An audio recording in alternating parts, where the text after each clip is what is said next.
ಶ್ರೀ ಗುರುಭ್ಯೋ ನಮಃ. ಸ್ನೇಹಿತರೆ ನಮಸ್ಕಾರ. ಮೇ ತಿಂಗಳಲ್ಲಾಗುವಂತಹ ಗುರುಗ್ರಹ ಬದಲಾವಣೆಯ ಧನುರಾಶಿಯವರ ಗೋಚಾರ ಫಲ ಹೇಗಿದೆ ಅನ್ನೋದನ್ನು ಈ ವಿಡಿಯೋದಲ್ಲಿ ತಿಳ್ಕೊಳ್ಳೋಣ.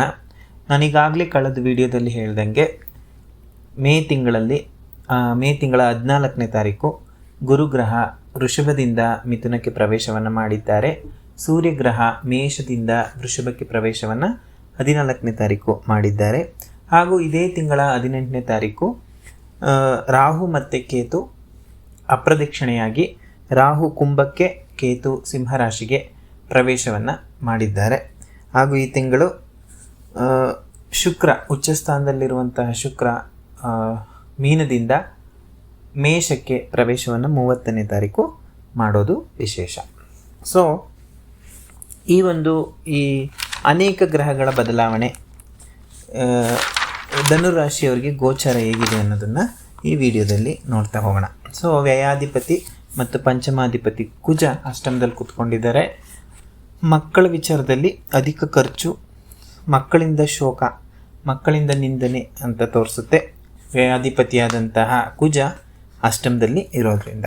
ಹಾಗೂ ತೃತೀಯ ಸ್ಥಾನದಲ್ಲಿ ರಾಹು, ಸ್ವಲ್ಪ ಅಣ್ಣ ತಮ್ಮಂದಿರ ಮಧ್ಯೆ ಕಲಹ ಅಂತ ಹೇಳ್ತೀವಿ. ಭೂಮಿಗೆ ಸಂಬಂಧಪಟ್ಟಂತೆ ಅಥವಾ ಕೋರ್ಟು ಕಚೇರಿಗಳಲ್ಲಿ ಸಮಸ್ಯೆಯನ್ನು ಉಂಟು ಮಾಡ್ತಾರೆ ಅಂತ ಹೇಳ್ಬೋದು.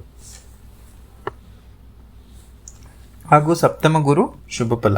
ಸೊ ಪೂರ್ಣವಾದಂಥ ಗುರುಬಲ, ನಿಮಗೆ ಗುರುಗಳ ದೃಷ್ಟಿ ನಿಮ್ಮ ರಾಶಿಯ ಮೇಲೆ ಇದೆ. ಸಮಸ್ಯೆಗಳಿಗೆ ಪರಿಹಾರ ತಮ್ಮಿಂದ ತಾವಾಗೇ ಆಗ್ತದೆ. ತಮ್ಮಿಂದ ತಾವಾಗೇ ಸಮಸ್ಯೆಗಳು ದೂರ ಆಗುವಂಥದ್ದು.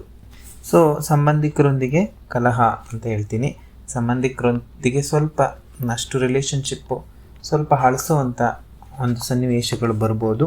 ಹಾಗೂ ಸಂಪೂರ್ಣ ಸಂತೋಷವೆನ್ನಲಾಗದಿದ್ರೂ ಸಹ ಸಂಪೂರ್ಣವಾದ ಅಶುಭವೂ ಇಲ್ಲ, ಮಿಶ್ರ ಫಲ ಧನುರಾಶಿಯವರಿಗೆ ಈ ಒಂದು ಗುರುಗ್ರಹದ ಬದಲಾವಣೆಯಿಂದ ನೀವು ನೋಡ್ತೀರಾ.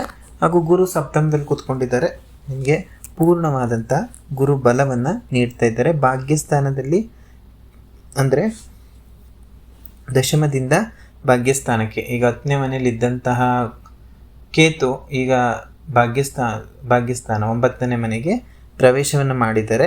ಸೊ ಒಳ್ಳೆ ಬುದ್ಧಿ, ಒಳ್ಳೆ ಜ್ಞಾನವನ್ನು ಕೊಡ್ತಾರೆ. ಒಂದು ಸ್ವಲ್ಪ ಆಲೋಚನೆ ಮಾಡುವಂಥ ಶಕ್ತಿಯನ್ನು ಕೊಡ್ತಾರೆ.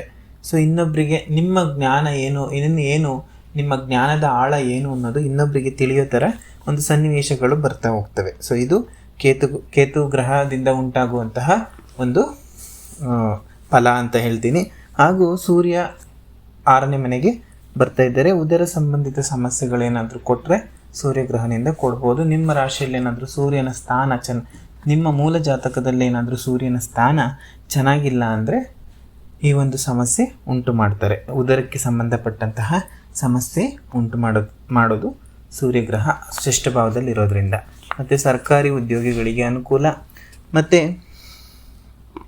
ಭೂ ವ್ಯಾಪಾರವನ್ನು ಮಾಡೋರಿಗೆ, ಭೂಮಿಗೆ ಸಂಬಂಧಪಟ್ಟಂತಹ ವ್ಯಾಪಾರವನ್ನು ಮಾಡೋರಿಗೆ ಅಶುಭ ಅಂತ ಹೇಳ್ತೀನಿ. ಸೊ ಅಷ್ಟಮದಲ್ಲಿ ಕುಜ ಈಗಾಗಲೇ ಹೇಳ್ದಂಗೆ. ಸೊ ವಿವಾಹ ಅಪೇಕ್ಷಿತ ಯಾರಾದರೂ ಇದ್ದರೆ, ವಿವಾಹ ಮಾಡ್ಕೋಬೇಕು ಅಂತ ಅಪೇಕ್ಷಿತರಿದ್ದರೆ ಸೊ ಅವರಿಗೆ ಅನುಕೂಲ, ಇಷ್ಟಾರ್ಥ ಸಿದ್ಧಿ ಆಗುವಂಥದ್ದು. ದುಃಖ ನಿವಾರಣೆ, ತುಂಬ ದಿನದಿಂದ ದುಃಖ, ಮನಸ್ಸಿಗೆ ಸಮಾಧಾನ ಇಲ್ಲ, ಯಾವ ಕೆಲಸನೂ ಆಗ್ತಿಲ್ಲ ಅಂತ ಸ್ವಲ್ಪ ಏನಾದರೂ ದುಃಖದಲ್ಲಿದ್ದರೆ ದುಃಖ ನಿವಾರಣೆ ಆಗುವಂಥದ್ದು. ದಾಂಪತ್ಯದಲ್ಲಿ ಸಂತೋಷವಾಗುವಂಥದ್ದು. ಮತ್ತು ಏನಾದರೂ ಸಂತಾನ ನೋಡ್ತಾ ಇದ್ದೀರಾ ಅನ್ನೋರ್ಗೆ ಅನುಕೂಲ, ದಾಂಪತ್ಯದಲ್ಲಿ ಸಂತೋಷ. ಮಿತ್ರರಿಂದ ಸಹಾಯ ಹಸ್ತ ಸಿಗುವಂಥದ್ದು.